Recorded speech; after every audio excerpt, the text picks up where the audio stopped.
महोदय, ये सदन आज राजस्थान के अंदर एक बहुत बड़ी घटना जो लगातार घट रही है उस पर विचार कर रहा है। मैं अपनी बात कह रहा हूं अध्यक्ष महोदय, उसी समय इस जयपुर की राजधानी घाट की घूणी पर हजारों विद्यार्थी और बेरोजगार डॉक्टर किरोड़ीलाल मीणा की अगुवाई में धरना दिए बैठे हैं। मंत्री महोदय, मैंने आपका उत्तर सुना और आपने बचाव मुद्रा में आकर 2013-18 की सरकार में प्रश्न पत्र लीक का चर्चा की। देश के कई राज्यों की आपने बात कही। ये तो वो बात हो गई कि जुल्म कहीं भी हो जाए, अपराध कहीं भी हो जाए, मेरे यहाँ भी अपराध करेंगे, इसलिए सब में है।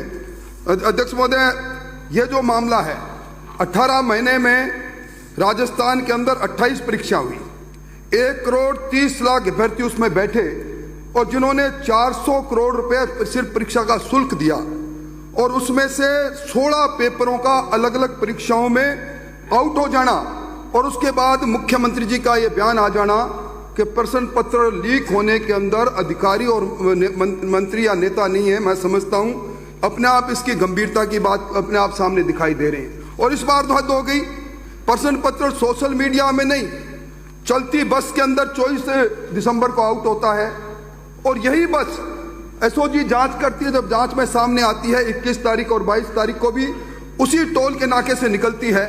एक प्रश्न पत्र आप रद्द करते हो सेकंड ग्रेड टीचर में और उससे 21 और 22 के 2 प्रश्न पत्रों पर आप बात नहीं करते। और मैं निवेदन करना चाहता हूं कि ये जो अभी जांच हुई है, इसमें कुछ किरदार फिर सामने आए, सुरेश बिश्नोई, सुरेश डाका, भूपेंद्र सारण और भजन लाल। और ये भी एसओजी ने कह दिया कि अजमेर, जयपुर, जालौर में यह प्रश्न पत्र 10 लाख से 15 लाख में बिका।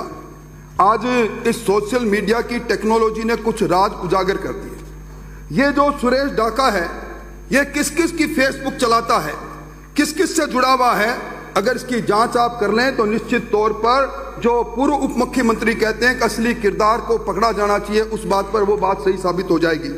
आज अध्यक्ष महोदय, हद तो तब हो गई जब जिस एंटी चीटिंग बिल के बाद पर आपने भूपेंद्र सारण का मकान तोड़ा, उस किराएदार, उसका मकान का मालिक दूसरा था, उसने जब एसओजी को कहा कि मेरे को ये किराया नहीं दे रहा था, मैंने ऐतराज जब किया तब इसने मुझे मंत्रियों के, आईएएस लोगों के नाम लेकर धमकाए।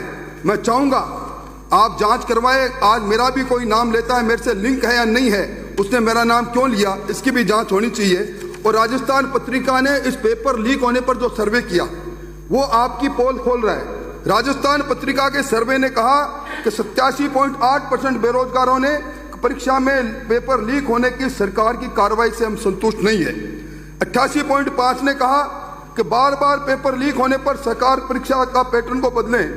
और आपने जिस जस्टिस विजय कुमार व्यास की समिति का जिक्र किया, आपने जिस पूर्व आरपीसी के चेयरमैन एमएल कुमावत की 18 अप्रैल 2020 को जो समिति उसका जिक्र किया, जुलाई 2022 सभापति महोदय इनको पूरी रिपोर्ट मिल गई और इस व्यास कमेटी के आधार पर और इस कुमावत कमेटी के आधार पर इन्होंने निर्देश जारी जब किए, वो अभी इन्होंने अपने उत्तर में कहा, हमने इस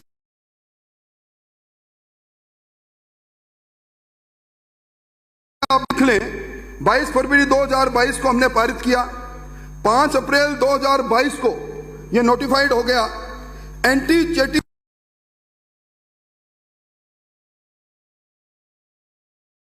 5 वर्ष से लेकर 10 वर्ष की सजा और 10 लाख से लेकर 10 करोड़ का जुर्माना। 12(2) में अपराधी की संपत्ति अटैच करने की बात और 16 में डेजिग्नेटेड कोर्ट स्पीडी ट्रायल के। एक डेजिग्नेटेड कोर्ट आपने अगर इस एंटी चीटिंग बिल के प्रावधान के अनुसार बनाया हो राजस्थान में, बताएं।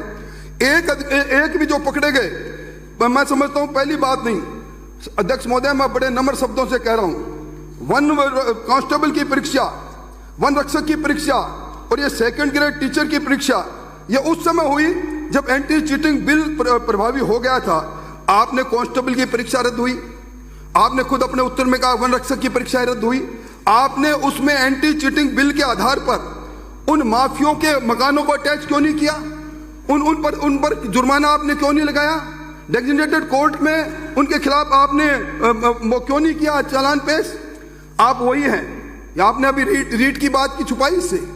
रीट के अंदर जो डीपी जारोली और जो प्रदीप पाराशर, जिनको आपने दोषी मानते हुए गिरफ्तार किया, मुझे बड़े अफसोस के साथ सदन को कहना पड़ता है, इन सारे दोषी लोगों को आपने न केवल वापस बहाल कर दिया, बल्कि इनको वह कह दिया, क्लीन चिट दे दी कि इनका कोई दोष नहीं।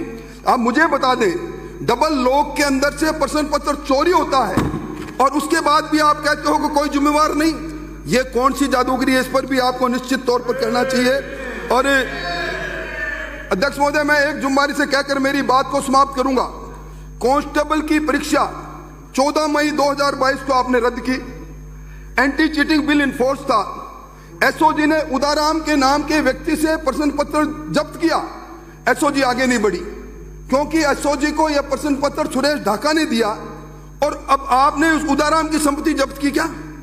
आपने उदाराम के मकान को तोड़ा क्या?